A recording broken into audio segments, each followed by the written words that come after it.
పూలే ప్రజాభవన్లో ప్రజావానికి బార్లు తీరారు జనం. తమ సమస్యలను ప్రభుత్వం దృష్టికి తీసుకువెళ్లేందుకు జిల్లాల నుంచి తరలివచ్చారు. పబ్లిక్ సమస్యలు వింటూ వాళ్ల దగ్గర నుంచి వినతులు స్వీకరిస్తున్నారు నోడల్ ఆఫీసర్ దివ్య. ఇప్పటివరకు 40,000కు పైగా ఫిర్యాదులు వచ్చాయంటున్నారు ప్రజావాణి అధికారులు.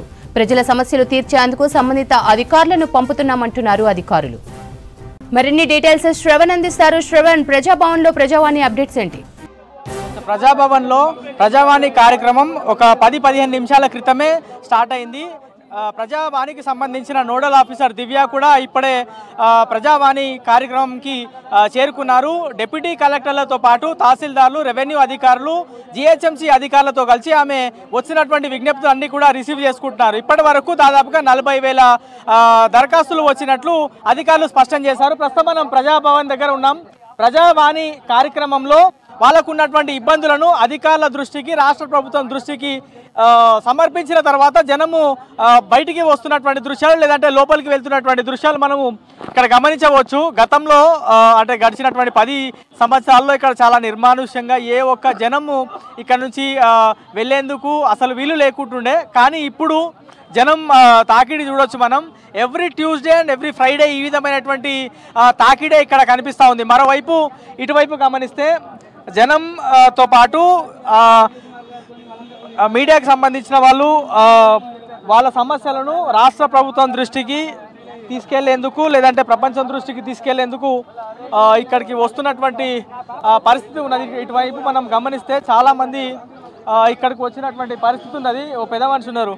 ఏందన్నా, ఎక్కడి నుంచి వస్తున్నాను? మేము నల్గొండ డిస్ట్రిక్ట్ నుంచి వచ్చున్నాం. ఏంది సమస్య? ఏంది తెలంగాణ గవర్నమెంట్ ఉన్నప్పుడు మేము బీసీ క్యాస్ట్కి సంబంధించిన వాళ్ళం సార్. తెలంగాణ గవర్నమెంట్లో 26 కులాలని తొలగించున్నారు. అయితే సేమ్ ఇప్పుడు కాంగ్రెస్ గవర్నమెంట్ వచ్చిన తర్వాత రేవంత్ రెడ్డి సార్ కూడా మేనిఫెస్టోలను కూడా ఈ కులాలను మళ్ళీ మేము కలుపుతామని చెప్పి ఒక మాట ఇచ్చున్నారు. ఆ మాట ప్రకారంగా మేము కూడా అనుకూలంగా ఈ గవర్నమెంట్కి స్పందన ఉన్నాము. అంశం ఏంటంటే ఏవైతే ఈ కులాలను తొలగించున్నారో ఆ కులాలను మళ్ళీ చేర్చాలని చెప్పి మేము వినిపించుకుంటున్నాం సార్. మాది బీసీడీ గౌరా క్యాస్ట్ మాది. ఆ గౌరా క్యాస్ట్ అనేది తెలంగాణలో ఇక్కడనే మా తాత ముత్తాతల నుంచి మేమంతా ఇక్కడనే కలిసి ఉన్నాము, ఇక్కడనే బతుకుతున్నాము, ఈయనే ఉన్నాము. మా పిల్లలు కూడా అంతా ఈయనే చదువుకున్నారు. ఈరోజు మీరు ఈ క్యాస్ట్ అనేది ఆ ఉత్తరాంధ్రలో ఉంది, ఇక్కడ తెలంగాణలో లేదన్నట్టుగా టీఆర్ఎస్ గవర్నమెంట్ తొలగించున్నారు సార్. కానీ మాకు కాంగ్రెస్ గవర్నమెంట్ వచ్చిన తర్వాత మాకు న్యాయం చేకూరుతుందని మేము కోరుకుంటున్నాం సార్. లోపల ఇచ్చినాం సార్. లోపల కలిసి వచ్చున్నాం సార్. మేము కలిసి వచ్చున్నాము. లోపల పేపర్స్ కూడా ఇచ్చున్నాము. వాళ్ళు కంపల్సరీగా మేము చూస్తామని చెప్పి అన్నారు sir. Okay, thank you sir. నమస్తే. సో ఇంకా ఇటువైపు చూడొచ్చు. ఒకసారి మొత్తం చూస్తే వీళ్ళందరూ కూడా వీళ్ళకు ఉన్నటువంటి సమస్యలను రాష్ట్ర ప్రభుత్వం దృష్టికి తీసుకువచ్చేందుకు అనేక జిల్లాల నుంచి హైదరాబాద్కి వచ్చి ఉన్నారు. ఇక్కడ చాలా మంది ఉన్నారు. వాళ్ళతో మనం మాట్లాడేటువంటి ప్రయత్నం చేద్దాం. బ్యానర్లు, దాంతో పాటు వాళ్ళకు ఉన్నటువంటి సమస్యలను పాంప్లెట్ల రూపంలో ఇక్కడికి తీసుకువచ్చారు. వాళ్ళతో మాట్లాడే ప్రయత్నం చేద్దాం. ఎడికైనా వచ్చారు? కొడంగల్.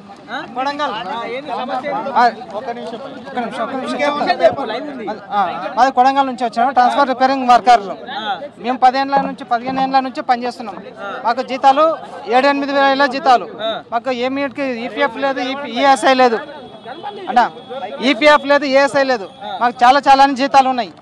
అది కనీసం తెలంగాణ మొత్తం ఒక 2,500 మంది కార్మికులం ఉన్నాం. కనీసం ఈపీఎఫ్ లేదు, ఏఎస్ఐ లేదు.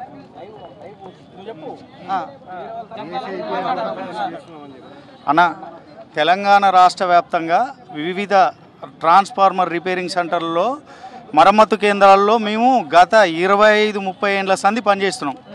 ఏపీఎస్ఈబి ఉన్న కాలం గత ప్రభుత్వ హయాంలో ట్రాన్స్ఫార్మర్ రిపేరింగ్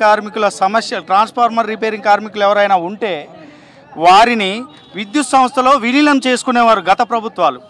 అయితే మొన్న జరిగిన టీఆర్ఎస్ ప్రభుత్వ హయాంలో 2017లో విద్యుత్ సంస్థలోని వివిధ రంగాలకు చెందిన కార్మికులని ఆర్టిజన్లుగా గుర్తించారు. ఆ ఆర్టిజన్లుగా గుర్తించే క్రమంలో మా యొక్క ట్రాన్స్ఫార్మర్ రిపేరింగ్ కార్మికులను 2,150 మంది ఉన్న కార్మికులను పిఎఫ్ ఈఎస్ఐ లేదనే ఒక చిన్న సాకు చూపించి మమ్మల్ని మోసం చేసిరు సార్. ఈ మోసం చేయడం వల్ల మేము ఈ సంస్థకు నిరంతర 24 గంటల రైతులకు కానీ బిజినెస్ మ్యాన్లకు కానీ లేకపోతే దేనికైనా విద్యుత్ సరఫరాలో అత్యంత ప్రమాదభరితమైన ఉద్యోగంలో వండుకుంటూ మేము పనిచేస్తున్నాం సార్. మాకు ఎంత అన్యాయం జరుగుతుందంటే మావి చాలని జీతాలు 6 నుంచి 10,000 వరకు మాత్రమే ఉంటాయి జీతాలు. కాంట్రాక్టర్లు సరి అయిన వేతనం ఇవ్వరు. ఎంత దారుణమైన పరిస్థితుల్లో మేము బతుకుతున్నాం అంటే మా దాంట్లో ట్రాన్స్ఫార్మర్ టెస్టింగ్ చేసేటప్పుడు కూడా చనిపోయిన సందర్భాలు ఉన్నాయి. అలాంటి సందర్భాల్లో కూడా మేమే తలా కొంత డబ్బులు వేసుకొని మేము మా కార్మికులకు ఏది చనిపోతే ఇవన్నీ చేయడం జరుగుతుంది, చందాలు వేసుకొని ఇవ్వడం జరుగుతుంది. కనీసం ఇన్సూరెన్స్ సౌకర్యం లేదు. వీటన్నిటి వల్ల మాకు అన్యాయం జరుగుతుందని ఈ ప్రజాభవన్కి వచ్చి కాంగ్రెస్ ప్రభుత్వ హయాంలోనైనా మేము ఈ సంస్థలో విద్యుత్ సంస్థలో విలీనం అవుతామని, విద్యుత్ కార్మికులుగా గుర్తించాలని, మమ్మల్ని మాకు న్యాయం చేస్తారని ఆశిస్తున్నాం. ఏందన్నా ఇప్పుడు చాలా మంది వచ్చినారు కదా, మీరు ఎక్కడి నుంచి వచ్చినారు? నగరికల్ నుంచి వచ్చినాం. చెప్పండి. సో ఒకసారి మనం ఇటువైపు గమనిస్తే ట్రాన్స్ఫార్మర్ల రిపేరింగ్ కార్మికుల అర్జీలుగా అర్టిజన్లుగా గుర్తించాలి అనేటువంటి ప్యాంప్లెట్లను తీసుకొని చాలా మంది ఇక్కడ ఒకసారి మనం గమనిస్తే వీళ్ళందరూ కూడా ఒకసారి ఈ బ్యానర్ గమనిస్తే మనము తెలంగాణ రాష్ట్ర విద్యుత్ ట్రాన్స్ఫార్మర్ల రిపేరింగ్ వర్కర్స్ యూనియన్ ఆధ్వర్యంలో వాళ్ళు ప్రధానంగా 3 అంశాలను తీసుకువచ్చారు. ఏపీఎస్ఈబి ఉన్న కాలం నుండి పనిచేస్తున్న ట్రాన్స్ఫార్మర్ రిపేరింగ్ కార్మికులను విద్యుత్ సంస్థలో విలీనం చేయాలి అనేటువంటి అంశం మొదటగా అయితే, రెండో అంశం గమనిస్తే 24 గంటల నిరంతర విద్యుత్ సరఫరాలో తోడ్పాటును అందిస్తున్న ఎస్పీఎం కార్మికులను విద్యుత్ కార్మికులుగా గుర్తించాలి. అందరికీ వెలుగులు పంచుతూ మేము చీకట్లోనే ఉన్నాం, మాకు న్యాయం చేయాలనేటువంటి అంశం పైన వీళ్ళందరూ ఇక్కడికి వచ్చారు.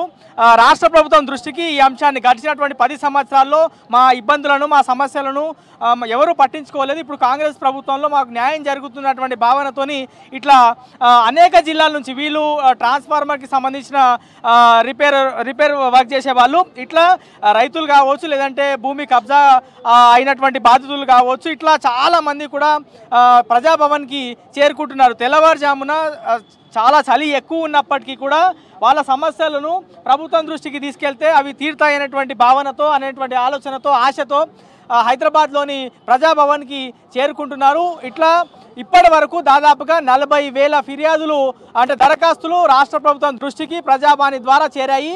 దాని పరిష్కారం కోసం ప్రస్తుతం పనిచేస్తూ ఉన్నామనేటువంటి అంశాన్ని ప్రజావాణి నోడల్ ఆఫీసర్ దివ్యాతో పాటు ఎవరైతే అధికారులు లోపల పనిచేస్తూ ఉన్నారో డిప్యూటీ కలెక్టర్లు కానీ, లేదంటే తహసీల్దార్లు కానీ, జిహెచ్ఎంకి సంబంధించినటువంటి సిబ్బంది కానీ, మున్సిపల్ అధికారులు కానీ వాళ్ళందరూ దరఖాస్తులు స్వీకరిస్తున్నారు. వచ్చినటువంటి దరఖాస్తులన్నీ కూడా సంబంధిత అధికారులకు లేదా సంబంధిత జిల్లా కలెక్టర్లకు పంపిస్తున్నాం. తొందరగా ఇవన్నిటిని కూడా పరిష్కరించాలనేటువంటి అంశం రాసి మరీ పంపిస్తున్నాం అనేది లోపల అధికారులు చెప్తా ఉన్నారు.